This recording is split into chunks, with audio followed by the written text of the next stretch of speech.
Hello everyone, this is Shivani and welcome back to my channel Lit Fun. Today we'll be discussing the first chapter of English NCERT book of class 11 and the chapter is The Portrait of a Lady written by Khushwant Singh. So without any further ado, let's get started. So this story is basically about the bond between a grandmother and a grandson. And I'm going to explain this chapter in Hindi to make things easier for you. Okay? So let's start. So basically होता क्या है कि जब खुशवंत सिंह बहुत ज़्यादा छोटा होता है तो उसके पेरेंट्स उसे उसकी ग्रैंडमदर के पास छोड़कर सिटी चले जाते हैं अपना बिजनेस सेटअप करने के लिए। तो खुशवंत सिंह अपनी ग्रैंडमदर के साथ रहता है और वो बहुत ही क्लोज हो जाते हैं जस्ट लाइक बेस्ट फ्रेंड्स। तो सबसे पहली स्लाइड में हम समझेंगे ग्रैंडमदर की physical appearance. So she is described as old and wrinkled. Obviously जैसे जैसे हम बूढ़े होते जाते हैं हमारे फेसेस पर रिंकल्स यानी झुर्रियाँ आनी स्टार्ट हो जाती हैं। So the grandmother was also like that. She was short, fat and slightly bent, मतलब उनकी कमर ज़रा सी झुकी हुई थी। और अब जो नरेटर है वो उनको 20 ईयर्स से जानता था, means the current age of narrator is 20 years. और सब लोग कहते थे कि जो जवानी में जो उनकी ग्रैंडमदर है वो बहुत सुंदर दिखती थी, लेकिन नरेटर कभी उनको ऐसे इमेजिन ही नहीं कर पाता था because he had always seen her as an old lady. So he could never imagine her grandmother as beautiful and young, और he could never imagine her as pretty and young. Beautiful तो वो थी because beautiful means a person जो अंदर दिल से सुंदर होता है, और ग्रैंडमदर एक बहुत ही अच्छी इंसान थी, लेकिन वो प्रिटी हो सकती हैं और यंग हो सकती हैं, ये विश्वास करना खुशवंत सिंह के लिए थोड़ा मुश्किल था। उनके दादा नहीं थे, लेकिन उनके ग्रैंडफादर की एक फ़ोटो, उनका एक पोर्ट्रेट उनके घर में था, और वो भी उनको ऐसा लगता है जैसे कि 100 ईयर्स के कम से कम होंगे। और वो अपने ग्रैंडफादर के लिए भी ये बिलीव नहीं कर पाते कि उनकी कोई बीवी या बच्चे हो सकते हैं। वो ऐसे लगते थे कि उनके सिर्फ और सिर्फ बहुत सारे ग्रैंड चिल्ड्रन हो सकते हैं। एनीवेज, अब क्योंकि ग्रैंडमदर ओल्ड हो गई थी सो शी ऑलवेज हॉबल्ड अराउंड, मतलब वो थोड़ा बहुत फास्ट नहीं चल पाती थी, स्टिक की हेल्प से धीरे धीरे चलती थी, जिसके लिए वर्ड यूज़ होता है हॉबल्ड। शी ऑलवेज वोर वाइट क्लोथ्स, और उनका जो एक हाथ था वो उनकी वेस्ट यानी उनकी कमर पर रहता था, और दूसरी हाथ में हमेशा उनकी बीड्स ऑफ रोजरी होती थी, मतलब माला होती थी जिस पर भगवान का नाम जपते हैं। उनके बाल वाइट थे, पर वाइट की जगह यहाँ पर सिल्वर हेयर लिखा गया है, उनको थोड़ा ब्यूटीफाई करने के लिए, उनको सुंदर दिखाने के लिए, अपनी एक चार्म ऐड करने के लिए। तो उनके जो है सिल्वर हेयर थे, उनका फेस बिल्कुल ज़्यादा पेल था, और उनके जो लिप्स हैं वो कॉन्स्टेंटली मूव करते थे, मतलब वो कॉन्स्टेंटली हमेशा ही वो प्रेयर करती रहती थी। Now there is a line used in the chapter, she was like the winter landscape in the mountains, an expanse of pure white serenity, breathing peace and contentment. इसका क्या मतलब है? See, whenever we go to the mountains, जब हम hilly areas में जाते हैं winter season में, तो सारे जो माउंटेन्स होते हैं वो स्नो से कवर्ड हो जाते हैं, and all we see is a beautiful white background, और हमें बहुत अच्छा लगता है और बहुत शांति भी फील होती है। तो बिल्कुल वैसे ही नैरेटर को अपनी ग्रैंडमदर लगती थी। क्यों? क्योंकि वो हमेशा वाइट कपड़े पहनती थी, उनके बाल भी वाइट थे, और उनका जो फेस है वो बहुत ही ज़्यादा पीसफुल था और काम था। तो उनको वो बिल्कुल विंटर लैंडस्केप की तरह लगती थी, जैसे कि माउंटेन्स में हमें लगता है। Then we also associate white colour with purity, और जो ग्रैंडमदर है वो अंदर से बहुत ज़्यादा प्योर, बहुत ज़्यादा अच्छी इंसान थी। And then she always breathed peace and contentment. Contentment means satisfaction. एक तो वो हमेशा शांत रहती थी, उनको कभी भी गुस्सा नहीं आता था, उनकी कोई कंप्लेंट्स नहीं थी, और कंटेंटमेंट का मतलब होता है सेटिस्फैक्शन। तो वो हमेशा ही सेटिस्फाइड रहती थी और सिर्फ भगवान का नाम लेती थी। तो वो बहुत ही ज़्यादा अच्छी और शांति की मूरत एकदम प्रतीत होती थी। इसलिए जो नैरेटर है वो उनको कंपेयर कर रहा है विंटर लैंडस्केप से या विंटर माउंटेन लैंडस्केप से।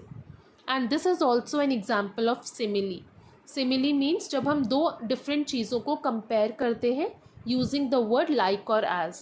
सो here the narrator is comparing grandmother with the winter landscape in the mountains. और बीच में वर्ड यूज हुआ है like. So it is an example of simile. After this we are going to discuss the daily routine. तो daily routine में starting from the morning grand mother narrator को उठाती थी सुबह, उसको स्कूल के लिए तैयार करती थी और उनको तैयार करते वक्त वो अपनी मॉर्निंग प्रेयर्स गाती थी. उसके पीछे एक रीज़न ये भी था कि उनको लगता था जब नरेटर उनके मुंह से रोज़ रोज़ ये प्रेयर्स सुनेंगे तो वो उसको याद कर लेंगे. एंड दिस इज़ हाउ हमारे पेरेंट्स हमारे अंदर संस्कार या वैल्यूज़ डालते हैं और हमें अपना कल्चर सिखाने की कोशिश करते हैं. तो उनको तैयार करने के बाद वो उनका सामान पैक करती थी. अब this is the story of really old time. तो उस वक्त जैसे ब्लैक बोर्ड्स नहीं थे, बहुत ज़्यादा नोटबुक्स पॉपुलर नहीं थी. उस टाइम पे बच्चे जो हैं स्लेट पर लिखते थे. तो वो उनकी स्लेट लेती थी, एक छोटा सा इंक पॉट लेती थी और रेड पेन लेकर उसको एक पोटली में एक बंडल में बांध लेती थी. फिर वो ब्रेकफास्ट करते थे. ब्रेकफास्ट में होती थी स्टेल चपाती यानी रात की बासी चपाती, बटर और थोड़ा सा शुगर. फिर वो स्कूल जाते थे और उनका जो स्कूल था गांव का वो एक मंदिर से अटैच था. तो वहाँ के जो पंडित जी थे, जो प्रीस्ट थे, वही बच्चों को अल्फ़ाबेट सिखाते थे, थोड़ी सी पढ़ाई सिखाते थे और साथ में मॉर्निंग प्रेयर भी सिखाते थे. इतने नरेटर अपनी पढ़ाई कर रहे होते थे, इतने ग्रैंड मदर अंदर मंदिर में जाकर अपने स्क्रिप्चर्स धार्मिक किताबें पढ़ती थी. जब काम ख़त्म हो जाता था, नरेटर का स्कूल ख़त्म हो जाता था, तो नरेटर और ग्रैंड मदर दोनों साथ में वापस घर जाते थे. और घर जाते वक्त जो उनकी दादी हैं वो डॉग्स को रोटियां खिलाती हुई चलती थी. तो वो खुद तो रोटी यानी ब्रेकफास्ट कर कर आते थे, लेकिन जो ग्रैंड मदर हैं वो साथ में अपने बंडल लेकर आती थी जिसमें बहुत सारी बासी रोटियां होती थी. और वापस घर जाते वक्त वो रास्ते में डॉग्स को ये सब खाना खिलाते हुए जाते थे. Now life was going well. ज़िंदगी अच्छी चल रही थी, पर फिर आता है एक टर्निंग पॉइंट, एक बदलाव. अब जो नरेटर है उसके पेरेंट्स सिटी में वेल सेटल्ड हो जाते हैं और वो फिर अपने बच्चे को और उनकी ग्रैंड मदर को शहर में बुला लेते हैं. So the narrator and the grandmother shift to the city. अब बहुत सारे चेंजेस आते हैं. क्योंकि अब जो नरेटर है वो गांव के स्कूल से इंग्लिश स्कूल में शिफ्ट हो जाते हैं और वहाँ वो पैदल नहीं बल्कि एक मोटर बस में जाते हैं. तो जो नरेटर और उनकी ग्रैंड मदर है उनके बीच में थोड़ा सा गैप आ जाता है क्योंकि अब ग्रैंड मदर उनको स्कूल छोड़ने नहीं जा सकती. उसके अलावा इंग्लिश स्कूल में वो इंग्लिश और साइंस सीखते हैं जो ग्रैंड मदर की बिल्कुल भी समझ में नहीं आती थी. और एज अ रिज़ल्ट वो उनकी पढ़ाई में हेल्प भी नहीं कर पाती थी.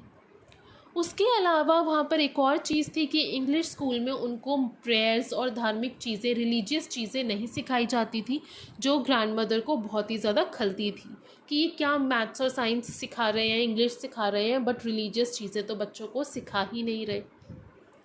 And on top of that narrator ने उनको एक दिन बता दिया कि उनके स्कूल में म्यूज़िक क्लासेस होती हैं, जिसे सुनकर ग्रैंड मदर को बिल्कुल अच्छा नहीं लगा. इनफैक्ट उन्हें बहुत गुस्सा भी आया क्योंकि उनके अकॉर्डिंग जो म्यूज़िक है वो या तो भिखारियों का काम है या फिर लो क्लास लोगों का, वल्गर लोगों का काम है. अच्छे घर के बच्चे म्यूज़िक को परस्यू नहीं करते. हाँ, लेकिन उन्होंने फिर भी कुछ नहीं कहा because as we have discussed earlier वो कभी कंप्लेंट्स नहीं करती थी, हमेशा शांत रहती थी. तो उन्होंने किसी को कुछ नहीं कहा. लेकिन क्योंकि नरेटर अपनी ग्रैंड मदर को बहुत अच्छे से जानते थे, वो ये बात समझ गए थे कि उनकी ग्रैंड मदर को ये सब सुनकर बिल्कुल भी अच्छा नहीं लगा. और इस सीन के बाद से ग्रैंड मदर ने नरेटर से बात करना भी काफ़ी कम कर दिया. वो सारा दिन अकेले बैठकर या तो चरखा चलाती थी, अपने स्पिनिंग व्हील के साथ टाइम स्पेंड करती थी, या फिर बागीचे में कोर्टयार्ड में स्पैरोज़ को खाना खिलाती थी. तो ब्रेड के छोटे छोटे टुकड़े वो स्पैरोज़ को डालती थी और उनको डेली फीड करती थी क्योंकि सिटी में अब डॉग्स नहीं थे. So you can see she was kind of an animal lover also. और वो बहुत काइंड भी थी और उनको बर्ड्स और एनिमल्स को फीड करना बहुत ज़्यादा अच्छा लगता था. अब गांव से शहर आ गए हैं तो कुछ और भी चेंजेस हुए. और वो चेंजेस कब हुए, जब नरेटर बड़ा हो गया and he went to university, means he went to a college. He got a separate room, अब बड़ा हो गया है तो अलग कमरा चाहिए। और वो जो एक कॉमन लिंक था ग्रैंड मदर और ग्रैंडसन के बीच में फ्रेंडशिप का, वो भी टूट गया। क्यों? क्योंकि बातें तो उनकी पहले ही बहुत कम हो गई थी। बस एक कॉमन लिंक क्या था कि वो दोनों एक ही कमरा शेयर करते थे, एक ही रूम में रहते थे। लेकिन अब जब नरेटर को अलग रूम मिल गया तो वो एक कॉमन लिंक भी टूट गया और उनके बीच में थोड़ा सा और डिस्टेंस बढ़ गया। अब ग्रैंडमदर अपना सारा ही टाइम अपने स्पिनिंग व्हील पर बिताती थी और साथ के साथ वो अपनी जो प्रेयर्स हैं वो रिसाइट करती रहती थी। चैप्टर में एक लाइन आती है, she accepted her seclusion with resignation. Seclusion means अकेलापन। तो अब उन्होंने मन मार के या जैसे भी था, क्योंकि और कोई ऑप्शन नहीं था, उन्होंने अपना अकेलापन जो है, सेक्लूजन जो है, एक्सेप्ट कर लिया था। She only felt happy while she was feeding the birds. तो अब उनकी ज़िंदगी में कुछ भी नहीं बचा था, वो बहुत ज़्यादा अकेली थी और उनको सिर्फ तभी खुशी मिलती थी जब वो चिड़ियों को खाना खिलाती थी। फिर नरेटर 5 इयर्स के लिए अब्रॉड चले गए पढ़ने के लिए और उनको डर था कि जो ग्रैंडमदर है वो बहुत ज़्यादा अपसेट होंगी, लेकिन ऐसा कुछ नहीं था। अगेन ग्रैंडमदर ने कुछ नहीं कहा। वो रेलवे स्टेशन गई उसको सी ऑफ करने के लिए और वहाँ पर भी वो कॉन्स्टेंटली प्रे कर रही थी। नरेटर बहुत ज़्यादा डरे हुए थे क्योंकि जो ग्रैंडमदर है वो उनकी एज बढ़ रही थी और कहीं ना कहीं नरेटर के मन में डर था कि पता नहीं वो दोबारा ग्रैंडमदर को देख पाएंगे या नहीं। तो जब ग्रैंडमदर ने उनके फोरहेड पर किस किया तो उन्होंने वो जो टच है उसको बहुत सेवर किया, मतलब बहुत चेरिश करके, बहुत उनके लिए वो प्रेशियस था वो टच, क्योंकि उनको लग रहा था कि ये लास्ट फिज़िकल कांटेक्ट हो सकता है उनके बीच में। क्योंकि उनको अगेन ये डर था कि जब वो 5 साल बाद वापस आएंगे तो हो सकता है ग्रैंडमदर उन्हें ज़िंदा ना मिले। लेकिन ऐसा कुछ भी नहीं हुआ। 5 साल बाद जब वो वापस आए, ग्रैंडमदर ज़िंदा थी और वो बिल्कुल वैसी ही लग रही थी जैसे कि वो 5 साल पहले थी।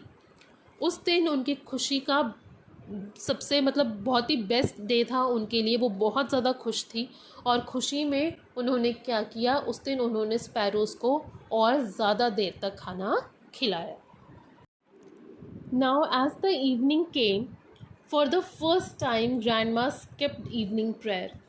दिन में तो उन्होंने बहुत देर तक स्पैरोज़ को फीड किया, लेकिन शाम को एक बहुत ही सरप्राइजिंग चीज़ हुई कि उन्होंने प्रे नहीं किया और प्रेयर करने की जगह उन्होंने अपने नेबरहुड की सारी औरतों को इकट्ठा किया, एक पुराना सा ड्रम या ढोल लिया और उसको बजाने लगी और गाना गाने लगी।